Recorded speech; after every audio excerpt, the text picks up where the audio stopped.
உலக பொருளாதாரம் டிஜிட்டல் மயமாகி வருவதால் டிஜிட்டல் பொருளாதாரத்தில் வரி விதிக்கும் வழிகளை கண்டறிய சர்வதேச நாடுகள் கடந்த 6 ஆண்டுகளாகவே திட்டமிட்டு வருகின்றன. டிஜிட்டல் பொருளாதாரத்திற்கான நியாயமான மற்றும் விரிவான வரி விதிப்பு கட்டமைப்பில் உலகளாவிய ஒப்பந்தம் இன்னும் ஏற்படாத நிலையில் அந்தந்த நாடுகள் தனித்தனியாக டிஜிட்டல் சேவை வரியை விதித்து வருகின்றன. டிஜிட்டல் சேவை வரி என்பது அமேசான், மெட்டா, கூகுள் மற்றும் ஆப்பிள் உள்ளிட்ட அமெரிக்க தொழில்நுட்ப நிறுவனங்கள் பெரும்பாலும் சேவைகளை வழங்கும் நாடுகளில் நேரடி இருப்பை கொண்டிருக்கவில்லை. இதன் விளைவாக பெரிய தொழில்நுட்ப நிறுவனங்கள் அந்தந்த நாடுகளின் அதிகார வரம்புகளில் வரி செலுத்துவதிலிருந்து தப்பித்து விடுகின்றன. டிஜிட்டல் பொருளாதாரத்தின் அளவு அதிகரிப்பதுடன் இந்த துறைக்கு சரியான முறையில் வரி விதிக்க இயலாமையும் சேர்ந்து வளரும் நாடுகளுக்கான வருவாய் கண்ணுக்கு தெரியாமல் சுரண்டப்படுகின்றன.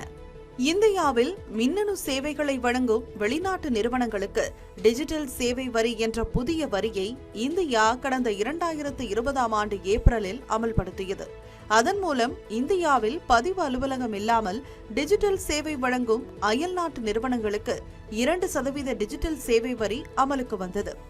ஆண்டுக்கு 2 கோடி ரூபாய்க்கு மேல் வருவாய் ஈட்டும் தொழில்நுட்ப நிறுவனங்கள் இந்த வரி விதிப்பில் இடம்பெற்றுள்ளன.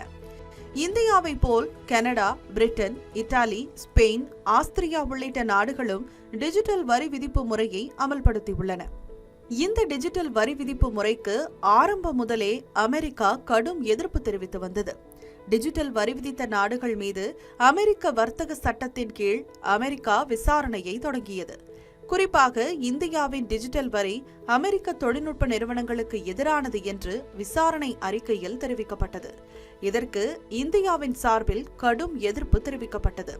இந்த சூழலில் டிஜிட்டல் வரியை அறிமுகப்படுத்திய இந்தியா உள்ளிட்ட நாடுகள் மீது வர்த்தக நடவடிக்கை எடுக்க அமெரிக்கா முடிவெடுத்தது. குறிப்பாக இந்தியாவின் டிஜிட்டல் வரி விதிப்புக்கு பதிலடி கொடுக்கும் வகையில் இந்திய பொருட்கள் மீது கூடுதலாக 25% வரி விதிக்க திட்டமிட்டிருப்பதாக அமெரிக்கா 2021ஆம் ஆண்டிலேயே அறிவித்தது. கடந்த ஆண்டு அமெரிக்க தொழில்நுட்ப நிறுவனங்களுக்கு கனடா அரசு 3% டிஜிட்டல் வரியை நடைமுறைப்படுத்தியது. இதற்கிடையே வர்த்தக பேச்சுவார்த்தையை ட்ரம்ப் ரத்து செய்ததை தொடர்ந்து அமெரிக்க தொழில்நுட்ப நிறுவனங்களுக்கான டிஜிட்டல் வரியையும் கனடா அரசு ரத்து செய்தது. இதனால் நாடுகளுக்கு இடையே சுதந்திர வர்த்தக ஒப்பந்தம் எட்டப்படும் என்று எதிர்பார்க்கப்படுகிறது. இந்நிலையில் டிஜிட்டல் வரிகள் அனைத்தும் அமெரிக்காவுக்கு தீங்கு விளைவிக்கின்றன என்றும் மறைமுகமாக அவை சீனாவுக்கு உதவுகின்றன என்றும் கூறியுள்ள ட்ரம்ப் டிஜிட்டல் வரியை நீக்காத நாடுகள் மீது கூடுதல் வரிகள் விதிக்கப்படும் என்றும் எச்சரித்துள்ளார்.